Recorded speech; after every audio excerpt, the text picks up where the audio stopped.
তদানুযায়ী আমল করার তৌফিক দান করেন, পড়েন আমিন। প্রধান অতিথি রহমতুল্লাহ হেলাল সাহেব আজকের মাহফিলের, আল্লাহ রাব্বুল আলামিন ওনাকে দ্বীনের জন্য কবুল আর মঞ্জুর করেন। আল্লাহ রাব্বুল আলামিন জনগণের খাদেম হিসাবে কবুল আর মঞ্জুর করেন। উপস্থিত মুআজ্জাজ মুকাররম উলামায়ে কিরাম, তালিবুল ইলম ভাইরা, স্কুল কলেজ ইউনিভার্সিটির ছাত্র ভাইরা, প্রাণপ্রিয় যুবক ভাইরা, আল্লাহর পেয়ারা মুরব্বী বাবাজিরা, পর্দার অন্তরাল থেকে আলোচনা শুনছেন শ্রদ্ধেয় সম্মানিত মা ও বোনেরা, আল্লাহ সুবহান মহিয়ান গরিয়ান রব্বুল ইজ্জত ওয়াল জালালের আলিশান দরবারে হৃদয়ের গভীর থেকে প্রাণ খুলে শুকরিয়া আদায় করছি যে মহান রব্বুল ইজ্জত ওয়াল জালাল আমাদেরকে এমন এমন কিছু নিয়ামত দান করেছেন যে নিয়ামত আল্লাহ রাব্বুল আলামিন ডোনাল্ড ট্রাম্পকে দেন নাই, নরেন্দ্র মোদীকে দেয় নাই, যে নিয়ামত আল্লাহ অংশ সূচিকে দেয় নাই, পুতিনকে দেয় নাই, পৃথিবীর বড় বড় ক্ষমতাধর ব্যক্তিদেরকে আল্লাহ দেয় নাই। এর মধ্যে অন্যতম নিয়ামতের নাম হচ্ছে ঈমান, এর মধ্যে অন্যতম নিয়ামতের নাম হচ্ছে কোরআন, এর মধ্যে অন্যতম নিয়ামতের নাম হচ্ছে দ্বীন ইসলাম। আল্লাহ রাব্বুল আলামিন এমন দামি দামি নিয়ামত আমাদেরকে দান করেছেন, শ্রেষ্ঠ নবী আমাদেরকে দিয়েছেন। আজকের এই পর্যন্ত হায়াত বাড়িয়ে দিয়ে আল্লাহ আমাদেরকে নেক কাজের সাথে শরীক হওয়ার তৌফিক দান করেছেন। সেই জন্য জবান ছেড়ে দিয়ে সকলেই আল্লাহর মহব্বতে বলি আলহামদুলিল্লাহ। আমি একেবারে ওই যে দূরে আমার চোখ গেছে, কয়েকজন মহিলা আছেন, আপনাদেরকে অনুরোধ করছি পুরুষদের সাথে আপনাদের কি এখান থেকে সরে যান, এখানে কোনো দেখা দেখি নেই, আলোচনা শুনেন, ততজনে আমল করেন। আপনারা দূরে থাকবেন, ওইটাই দরকার। পুরুষ এখানে দাঁড়ায় আছে, এখানে আপনারা ঢুকছেন কেন? হ্যাঁ, মাহফিল অন্যদিকে যান, বাড়ি ঘর অথবা যদি জায়গা থাকে ব্যবস্থাও সেখানে যান, আছে নাকি সেখানে যান, এখানে কেন দাঁড়াইছেন? আচ্ছা, যাই হোক, যারা দাঁড়ায় আছি তারাও যদি একটু বসে যায় মেহরবানি করে, তাহলে পরিবেশটা সুন্দর হয়। হ্যাঁ, রহমতের বাগান, আল্লাহ নবীর ভাষায় এটা হচ্ছে জান্নাতের বাগান।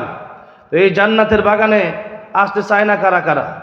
হ্যাঁ, সবাই চলে আসেন ইনশাআল্লাহ। অল্প সময় আলোচনা হবে। আসলে অনেকগুলো প্রোগ্রাম আজকে, আবার সেই টাঙ্গাইলে যাব। আবু হানিফ মাহমুদ সাহেব দামদারাকাতুম আমাকে অত্যন্ত মহব্বত করেন, লম্বা সময় ওনার সাথে আমার সম্পর্ক। তো হুজুর বলেছেন, তাই একটু দোয়া নেওয়ার জন্য আসছি। অল্প সময় কথা বলবো, এরপরে ইনশাআল্লাহ হুজুর চলে আসবেন, আধা ঘন্টা কথা বলবো। তো যতক্ষণ কথা বলবো আল্লাহ আমাদেরকে সকলকে, আমাকে ইখলাসের সাথে বলা, আপনাদেরকে নেক আমলের নিয়তে শোনার তৌফিক দান করেন, জোরে বলেন আমিন। সূরাতুত তাহরিম আয়াত নাম্বার 6 এর প্রথম অংশ আপনাদের সামনে তেলাওয়াত করেছি। পুরো আয়াত তেলাওয়াত করি নাই, কারণ পুরো আয়াতের কথা বলা অনেক লম্বা হয়ে যাবে, তাই একেবারে সংক্ষিপ্ত। আর যে আয়াতটা যতটুকু তেলাওয়াত করেছি এতটুকু যদি আমরা মেনে নেই, আমাদের জীবন সফল কাম হয়ে যাবে, আমাদের জীবন সফল হয়ে যাবে। আল্লাহ বলেছেন, ইয়া আইয়ুহাল্লাযীনা আমানু, হে ঈমানদারগণ, হে মুমিনগণ, হে বিশ্বাসীগণ, তোমরা যারা ঈমান এনেছো, তোমরা যারা আল্লাহকে বিশ্বাস করো, তোমাদেরকে ওয়াজ করি, তোমরা জাহান্নাম থেকে বাঁচো, পরিবারকে জাহান্নাম থেকে বাঁচাও। আল্লাহ ঈমানদারকে বললেন কেন, কাফেরকে বললেন না কেন? আল্লাহ ঈমানদারকে বললেন এই জন্য, কারণ যার ঈমানই নাই, এরা জাহান্নাম থেকে বাঁচ করে ওয়াজ করে লাভ কি? তো জান্নাত জাহান্নাম বিশ্বাসই করে না, তার ওয়াজ করে লাভ কি? হ্যাঁ, ওয়াজ করে আর বিলাইয়ের ওয়াজ করা এক সমান। এই জন্য বিলাইয়ের সামনে আপনি যদি মাছ দিয়া কোন বিলাই খাইস না, খাইলে তোরে 50 বেতের বাড়ি দিমু, বিলাই কি তোর ওয়াজ আমার ঠেঙ্গেও লাগে না, তোর ওয়াজ না খেতাম, আমার মাছ খাওয়া দরকার খামো। ফরে কি এটা ফরেরটা? কাফের বিমান হচ্ছে এমন, ফরে কি ভাইরা এটা বিশ্বাস করে? ফরের তো পরের জীবন পরে, দুনিয়া হ্যাঁ মস্ত বড় ফুর্তি করো, হ্যাঁ দুনিয়াটা ফুর্তির জায়গা, আরাম আনন্দের জায়গা দুনিয়া, কিন্তু আল্লাহ নবীকে না, মুমিন যারা এদের জন্য এটা আনন্দের জায়গা নয়। আর দুনিয়া মাজরাআতুল আখিরাহ, পরকালের জন্য আমল করবে, পরকালের জন্য এটা হচ্ছে তার দুনিয়া, তার ক্ষেত, এটা তার কর্মক্ষেত, তার কাজের জায়গা। এখানে কাজ করবে, আখিরাতে বেতন পাবে। জোরে কোন সুবহানাল্লাহ। কেমন বেতন?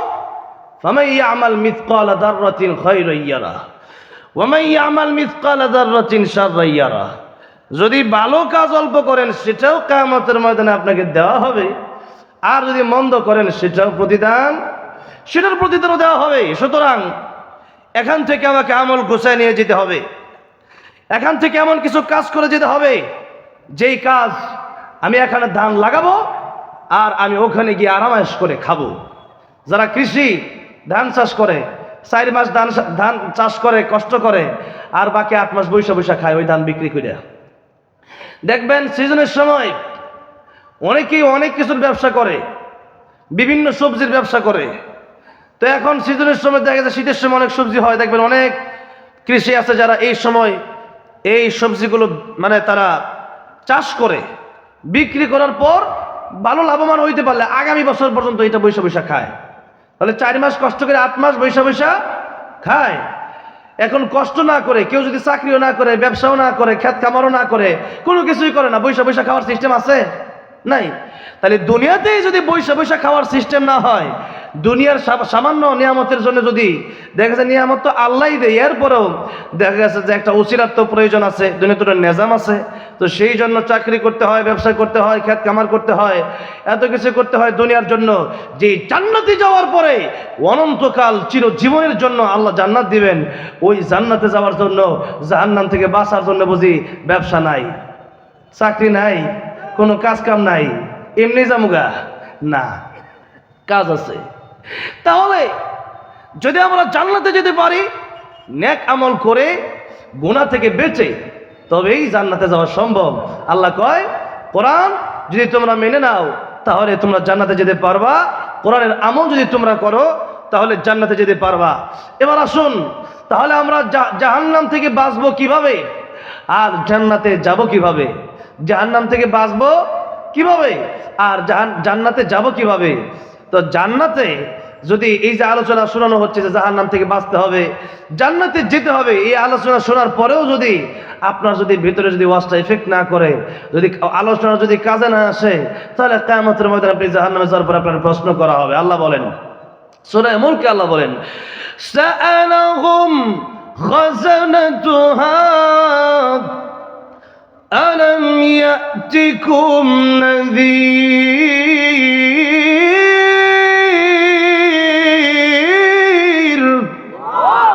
ক্বালু বালা قد جاءنا نذير।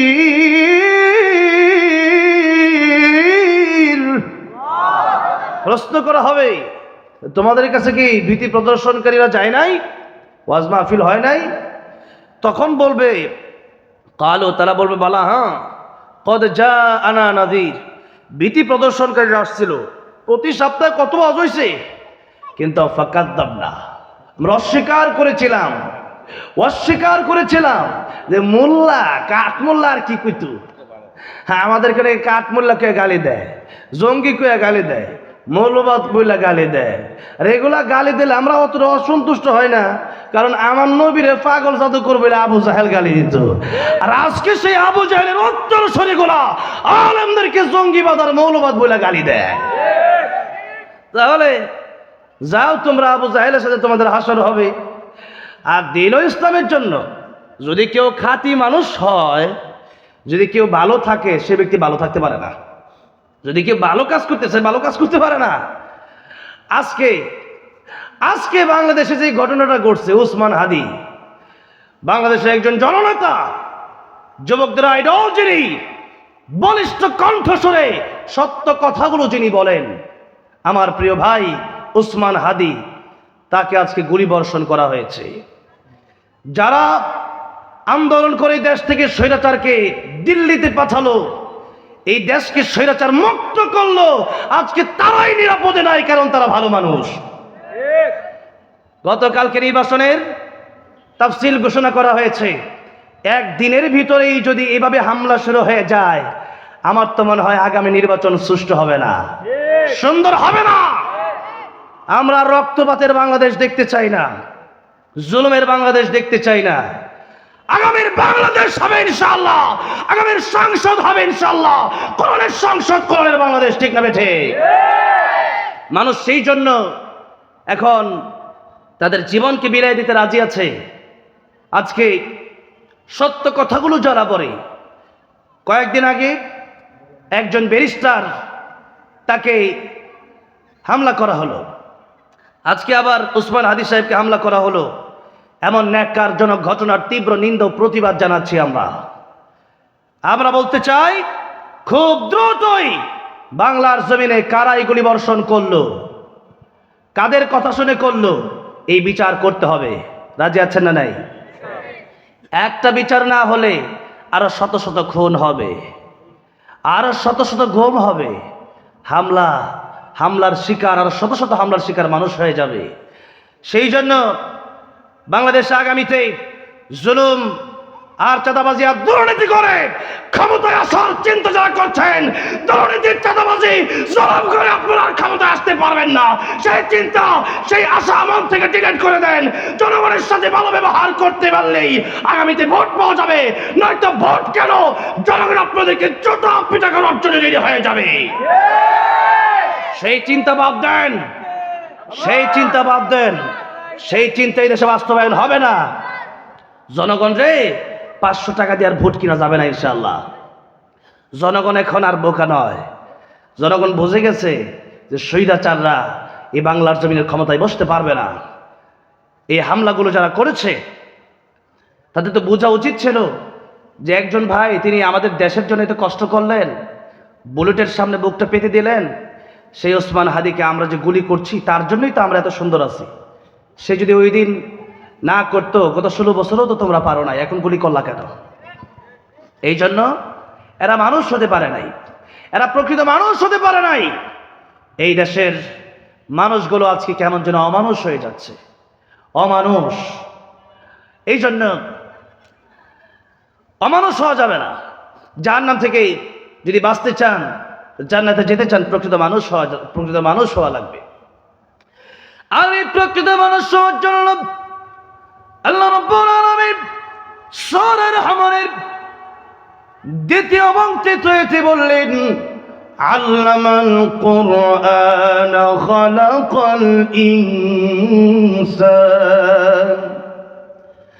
আমি আল্লাহ আর রহমান, রহমান যিনি দয়াময়, যিনি তিনি আমাদের উপর কোরআন দিয়ে সবচেয়ে বড় দয়া করলেন। কোরআনের বিধিবিধান যতক্ষণ পর্যন্ত আমরা না মানব, চুরি বন্ধ হবে না, ডাকাতি বন্ধ হবে না, সুদ বন্ধ হবে না, ঘুষ বন্ধ হবে না, হামলা মামলা বন্ধ হবে না, মিথ্যা তহমত গীবত বন্ধ হবে না, গালিগালাজ বন্ধ হবে না। একজন প্রকৃত মানুষ হওয়া ততক্ষণ পর্যন্ত সম্ভব নয় যতক্ষণ পর্যন্ত মানুষ কোরআন না শিখবে, কোরআন মতো তার নিজের জীবনকে না চালাবে, ততক্ষণ পর্যন্ত প্রকৃত মানুষ হওয়া সম্ভব না। আল্লাহ বলেছেন, আল্লামাল কুরআন খালাকাল ইনসান। আমি আল্লাহ আগে কোরআন শিখালাম, পরে মানুষ বানালাম। আগে কোরআন শিখতে হবে, পরে মানুষ হতে হবে। কিন্তু আমরা তো মনে করি সবাই মানুষ। মিশরে গিয়েছিলাম ফেরাউনের লাশ দেখতে, ফেরাউন তাকেও তো মানুষের মতো দেখা যায়, কিন্তু ফেরাউন প্রকৃতপক্ষে মানুষ না অমানুষ। বরং আল্লাহ বলেন কুত্তার চেয়ে ফেরাউন আরো খারাপ। উলাইকা কাল আনআমি বাল হুম আদাল। কুত্তার চেয়ে আরো খারাপ সেই ফেরাউন, সে আবু জাহেল, নমরুদ আর তাদের বর্তমান উত্তরসূরিরা। সুতরাং যদি এমনটা মনে হয় যে আমি কোরআন শিখবো না আর আমি মানুষ হয়ে যাবে, আল্লাহ বলেন না, হওয়া যাবে না। সূরাতে মানুষ হয়ে গেল, সিরাতে মানুষ হওয়া যাবে না। প্রকৃতপক্ষে মানুষ হতে গেলে আল্লাহর কোরআন শিখার বিকল্প কোনো রাস্তা পৃথিবীতে আর নাই, ঠিক না বেঠে? কোরআন শিখতে হবে। তাহলে প্রকৃত মানুষ হওয়ার জন্য কি শিখতে হবে? কি শিখতে হবে? কোরআন শিখতে হবে। এবার একটু দেখুন কোরআনের কথা। কোরআন যে শিখতে হবে জাহান্নাম থেকে বাঁচার জন্য, জান্নাতে যাওয়ার জন্য। এই যে আলোচনা আপনাদেরকে করা হচ্ছে, যদি মনে করেন যে আলোচনা শুনবো না, মানবো না, তা আপনার ব্যর্থতা। আপনাকে বলে দিলাম যে আপনি ডান পথে গেলে রোড ভালো, বাম পথে গেলে আপনি ডাকাত আপনাকে ধরার সম্ভাবনা আছে। এরপর বাম পথে আপনি গেলেন যে তোমার কথা শুনবো না, ডাকাইতে আপনার মোবাইল, আপনার ঘড়ি, আপনার টাকা পয়সা সব চিন্তা করে রেখে দিল। এরপরে আপনি হতাশ হবেন, যাহারে কি হলো, আমি তো কোরআন আমি তো ওনার কথা শুনলাম না, এখন তো ডাকাতে ধরলো। বলেন তো এখন আফসোস করে লাভ আছে? ডাকাতে মোবাইল, এরপরে ঘড়ি, এরপরে টাকা পয়সা নিয়ে গেলে কি ফেরত দেয়? সচরাচর ফেরত দেয় না। তাহলে তখন আফসোস করে লাভ নেই। আফসোসটা করতে হবে কখন? সতর্ক হতে হবে কখন? যখন আপনাকে বলা হচ্ছে ডান দিকে গেলে আপনার ভালো রাস্তা, বাম দিকে গেলে আপনি বিপদে পড়বেন, তখন আপনাকে সাবধান হতে হবে। আর আপনি যদি সাবধান হন, আপনার নিজের বিপদ, আমার কিছু হবে না। আপনি যদি মনে করেন আমি মানবো না, না ভাই না, আমি যাবো বাম দিকে, আপনি গেলেন বাম দিকে, আপনার ডাকাইতে ছুরি দিয়া পার মারলো, এটা কি আমার ক্ষতি হইলো না আপনার নিজের ক্ষতি হইলো? নিজের ক্ষতি হয়েছে, যেরকম ঠিক না বে ঠিক? সেদিন মানুষ আফসোস করে বলবে, وقالوا لو كنا نسمع أو نعقل ما كنا في أصحاب السعير।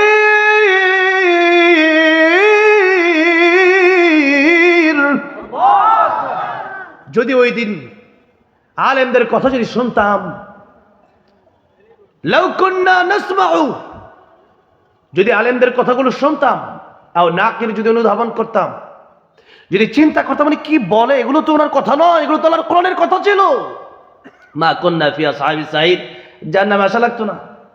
এরপর জাহান্নামে যাওয়ার পর আল্লাহকে এবার ডাকা শুরু করবে। দুনিয়াতে আল্লাহরে ডাকে নাই, দুনিয়াতে কোরআন পড়ে নাই, জাহান্নামে যাওয়ার পর আল্লাহকে ডাকা শুরু করবে। আল্লাহ বলছেন, তখন তারা বলবে জাহান্নামীরা, রব্বানা আখরিজনা মিনহা ফাইন উদনা ফাইন্না যালিমুন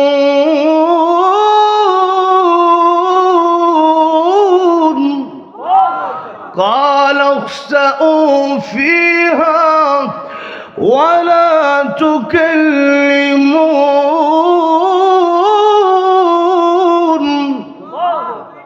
রব্বানা আখরিজনা মিনহা, আমাদের রব আপনি আমাদেরকে জাহান্নাম থেকে বের করে দেন।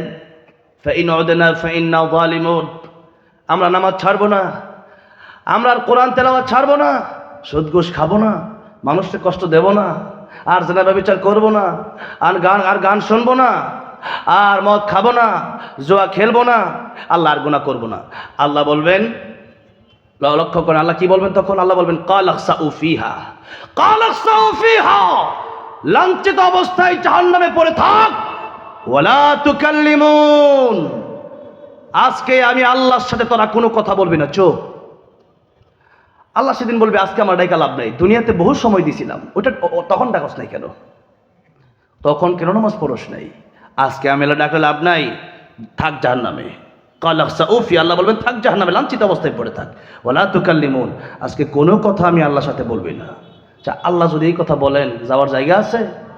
জনগণের পরে যারা জাহান্নামে যাবে এরা বলবে, ও শয়তান, তোর কারণে সুদ খাইছি, তোর কারণে ঘুষ খাইছি, তোর কারণে কোরআন শরীফ মানি নাই, তোর কারণে নামাজ পড়ি নাই, তোর লাইগা।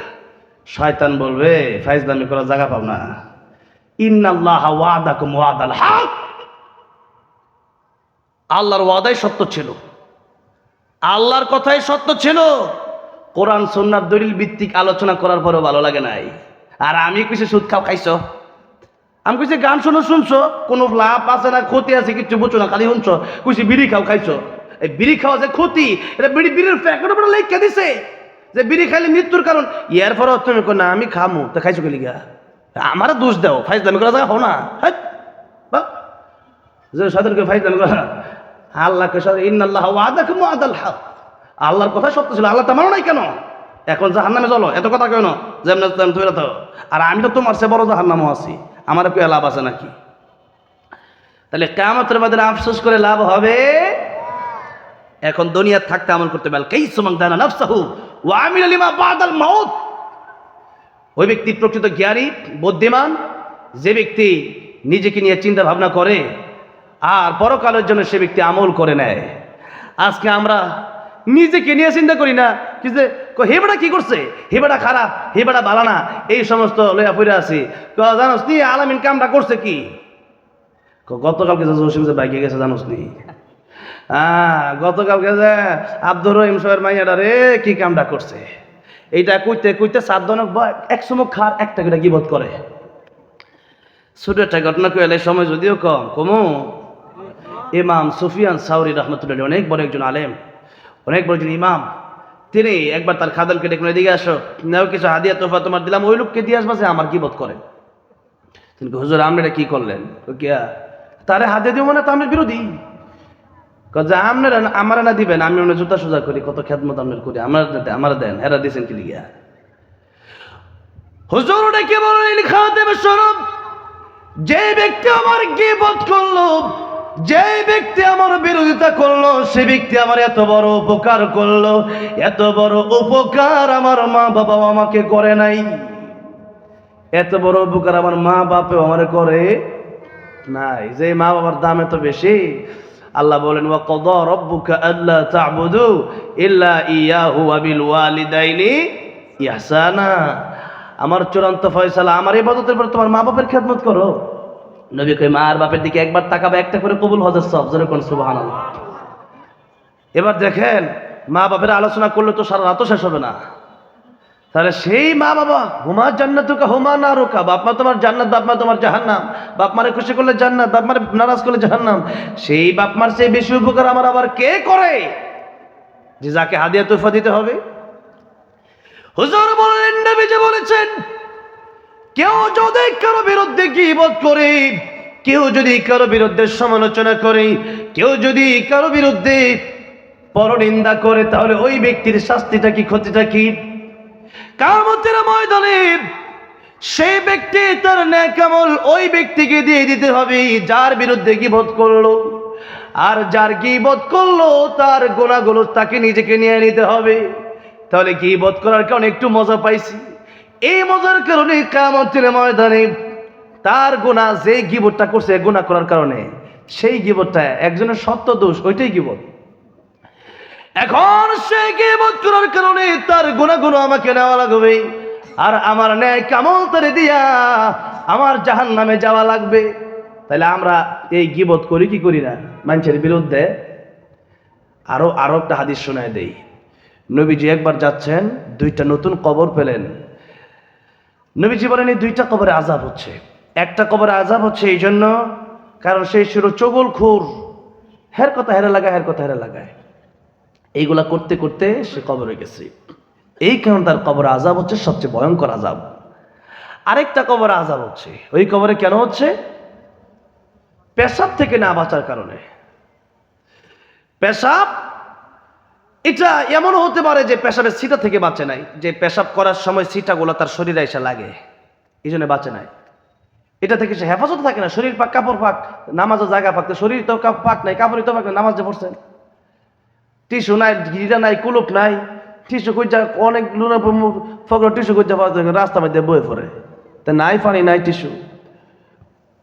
নবী বলেন তোমরা অবহেলা কইরা ছোটখাটো মনে করিও না, এই কারণে কবরের সবচেয়ে ভয়ঙ্কর আযাব হচ্ছে এই কবরে। তোমরা যদি এই থেকে না বাঁচো, তোমাদের কবর আযাব হবে। তাহলে কি আজকের ওয়াজ শুই নাকি ডিলা করে বলবেন তো? হ্যাঁ আমার ভাইরা, আমার বাবাজিরা, আরেকটা হতে পারে, মানে একটা হতে পারে যে পেশাব করার সময় ছিটা লাগে। আরেকটা হলো যে পেশাব করার সময়, পুরুষের পেশাব করার পরে 1 মিনিট, 1.5 মিনিট, 2 মিনিট পেশাবটা বের হতে থাকে, এক একজনের এক এক রকম, কিন্তু এরপর টিস্যু না আলোর কারণে ওই পেশাবটা দেখা গেছে অনেকটা পেশাব তার পায়জামা বা তার লঙ্গিতে লেগে থাকে, ওইটা নিয়ে নামাজ পড়তেছে আবার। তাহলে কি মনে করেন পাক পবিত্র না নামাজ পড়লে নামাজ হইব নি? হইতো না। আমার ভাইরা, আমার বাবাজিরা, তাহলে দেখুন পাক পবিত্র না হইয়া যদি নামাজ পড়েন, নামাজ যেমন হবে না, ঠিক তেমনি ভাবে আরেকটা প্রশ্ন করতে চাই, নামাজ ভঙ্গের কারণ কয়টা বলবেন? প্রথমটা কি? নামাজে অশুদ্ধ পড়া, কোরআন শরীফ অশুদ্ধ পড়া। তাহলে কোরআন শরীফ কয়জনের শুদ্ধ আছে? বহু লোক মুসলমান নামাজ পড়তে পড়তে দাড়ি পেকে গেছে, কিন্তু কোরআন শুদ্ধ করতে পারেন নাই। তা আপনি কি নামাজটা পড়েন? নামাজ যেমন পড়া ফরজ, নামাজের আগে কোরআন শিক্ষা করা ফরজ। এটাই তালাবুল ইলমি ফারিদাতুন আলা কুল্লি মুসলিম। নামাজ পড়ে কিন্তু কোরআন শিখছে না, নামাজ পড়তেছে আলহামদুলিল্লাহি রাব্বিল আলামিন, তো কই আমরা শুদ্ধ হয়েছে?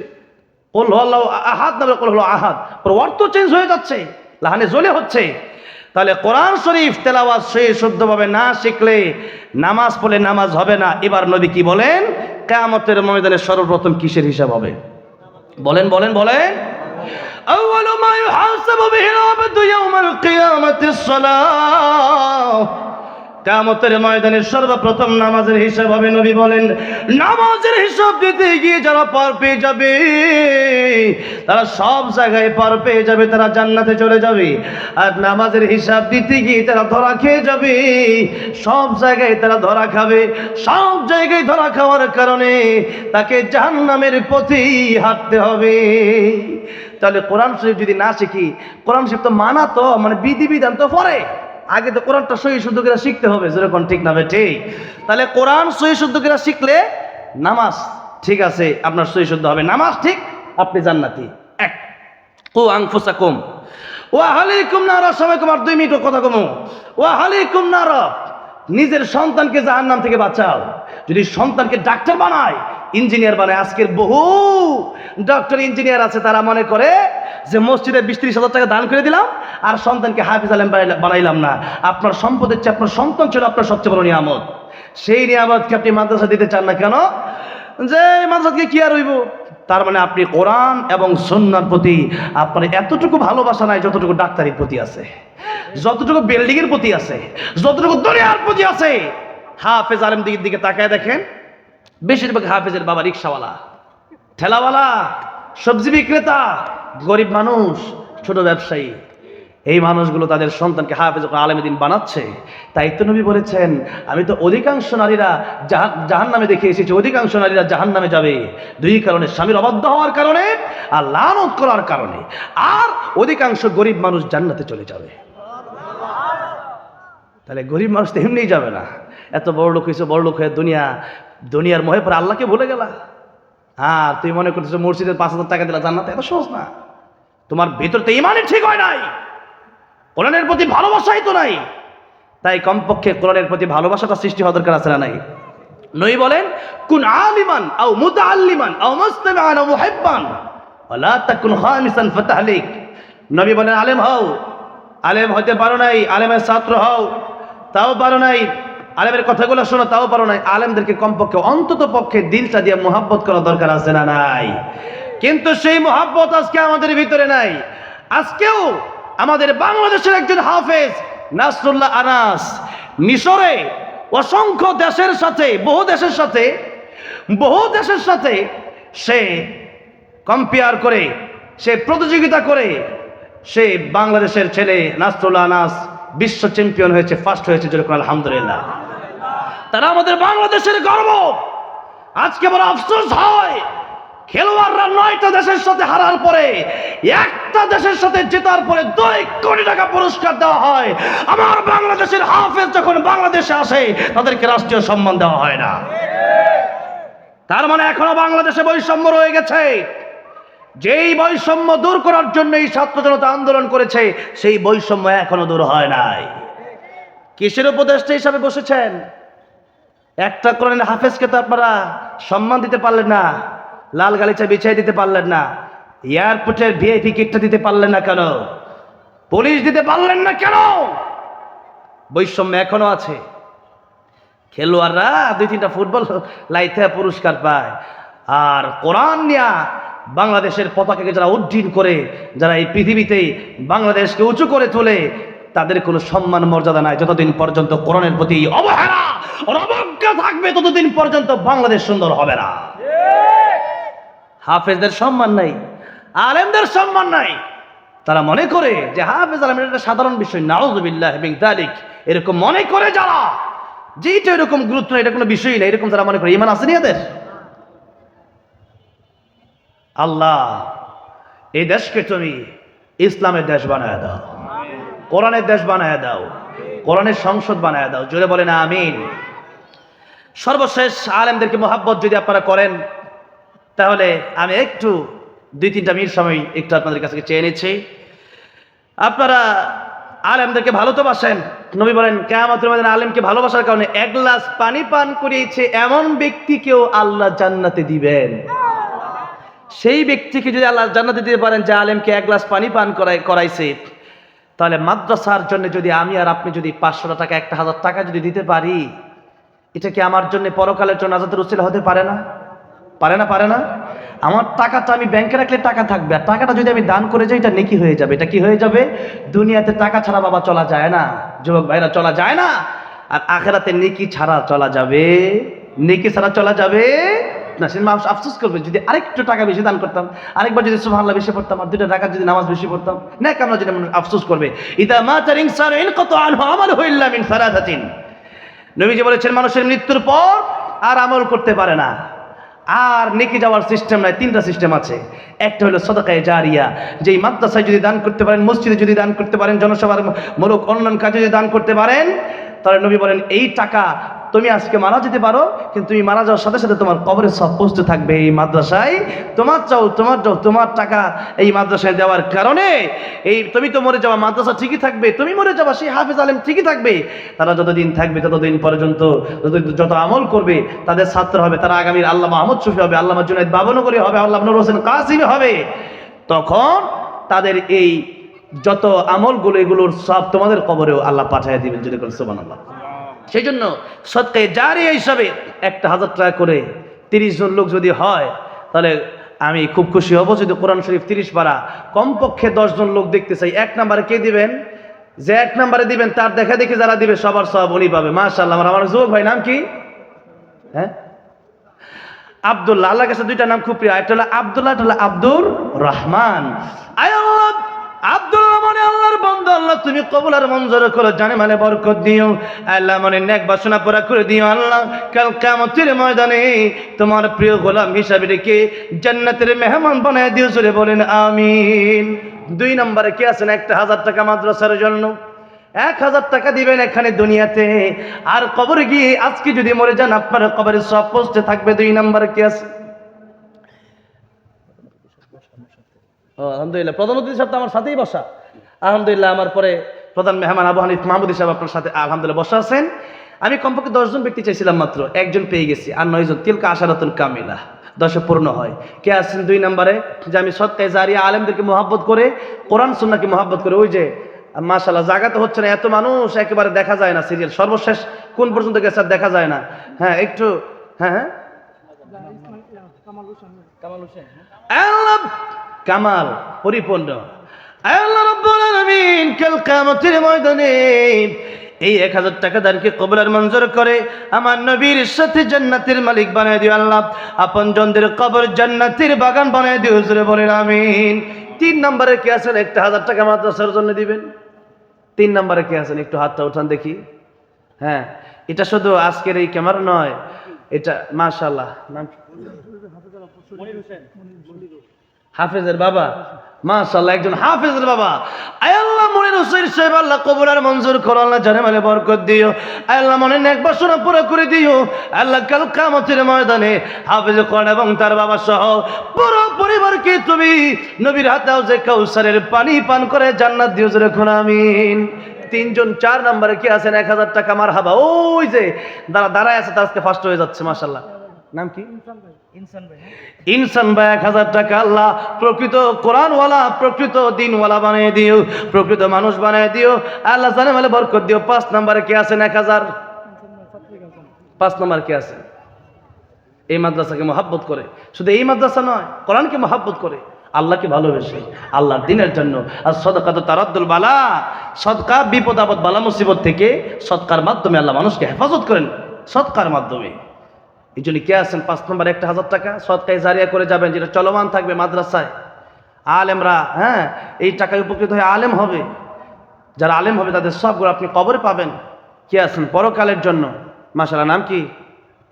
হ্যাঁ, এই মাদ্রাসার ছাত্র বাবা, মাশাআল্লাহ। এই মাদ্রাসার গার্ডিয়ানরা, মানে এই মাদ্রাসার গার্ডিয়ান যদি এত দান করতে, তার মানে মাদ্রাসার অবস্থা খুব ভালো, মাদ্রাসাকে মানে অনেক মহব্বত করে, যেটা বোঝাই যাচ্ছে। নাম কি? মেশকাত পর্যন্ত মাদ্রাসা এটা, মাশাআল্লাহ। ওনার নাম কি? রুহুল আমিন সাহেব। 1000 টাকা আল্লাহ কবুল মঞ্জুর করা, তার ছেলেকে হক্কান হাফেজ আলেম দিনের দায়ী হিসেবে কবুল করে, জুরবুল আমিন।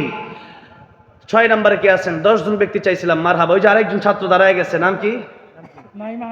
নাইম আহমেদ। তার সে দিল 1000। আল্লাহ হক্কানি হাফেজ আলেম দিনের দায়ী হিসেবে কবুল করু আল্লাহ, পুরা পরিবার সহ জান্নাতে যাওয়ার তৌফিক দিও, জোরে বলুন আমিন। 7 নম্বরে কে আছেন? একজন ছাত্র না? 7 নম্বরে নাম কি? মাশাআল্লাহ। ও এখানে ছাত্র মাশাআল্লাহ মাশাআল্লাহ। আল্লাহ যাদের বাবা দিল 1000 টাকা, আল্লাহ কবুল আর মঞ্জুর করো, সন্তানকে হাফেজ আলেম বানায় দাও আল্লাহ, ওলি কামিল হিসেবে কবুল আর মঞ্জুর করো, জোরে বলেন আমিন। 8 নাম্বার কি আছে? 8 নাম্বার 1000 টাকা। একজন ব্যক্তি একটু হাতটা উঠান, আমি 1000 টাকা কালকে পরশু দিয়ে দিব, সমস্যা নেই ইনশাআল্লাহ। একটু হাতটা উঠান। আর 3 জন ব্যক্তি দেখতে চাই, এরপরে ইনশাআল্লাহ হুজুর উঠে যাবেন ইনশাআল্লাহ। আমি আসলে মাশাআল্লাহ আব্দুর রহিম সাহেব মাশাআল্লাহ অনেক ভালো একজন আলেম, এবং আমাদের রিজওয়ান রফিকি দাওয়াত ছাত্র, আল্লাহ ওনাকে আপনি নেক হায়াত দারাজ করেন, আল্লাহ দিনী খেদমতগুলো কবুল আর মঞ্জুর করেন, আল্লাহ জানে মালে আপনি বরকত দিয়ে দেন, জোরে কোন আমিন। 9 নাম্বার কি আছেন? 1000 টাকা। মাশাআল্লাহ মারহাবা। আমার দাদার নাম কি?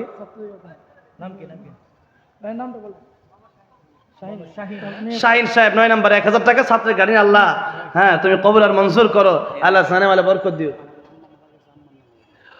আমাদের আবু হানিফ মাহমুদ সাহেব ওনার আম্মা কিছুদিন আগে আমি দেখেছি ইন্তেকাল করেছেন। মা যার নাই সে বুঝে মা কি জিনিস, বাবা যার নাই সে বলে যে বাবা কি জিনিস। আবু হানিফ মাহমুদ সাহেব ওনার আম্মা এই কয়েকদিন আগে ইন্তেকাল করেছেন, আল্লাহ যেন ওনার আম্মার কবরকে জান্নাতের বাগান বানায় দেন, জোরে বলেন আমিন। ওনার মায়ের জন্য 1000 টাকা করে 10 পোড়া করলেন, আয় আল্লাহ ওনার মাকে আপনি জান্নাতুল ফেরদাউস দান করেন, জোরে বলেন আমিন। সকলে বলেন আমিন। 10 জন পাইলাম আলহামদুলিল্লাহ।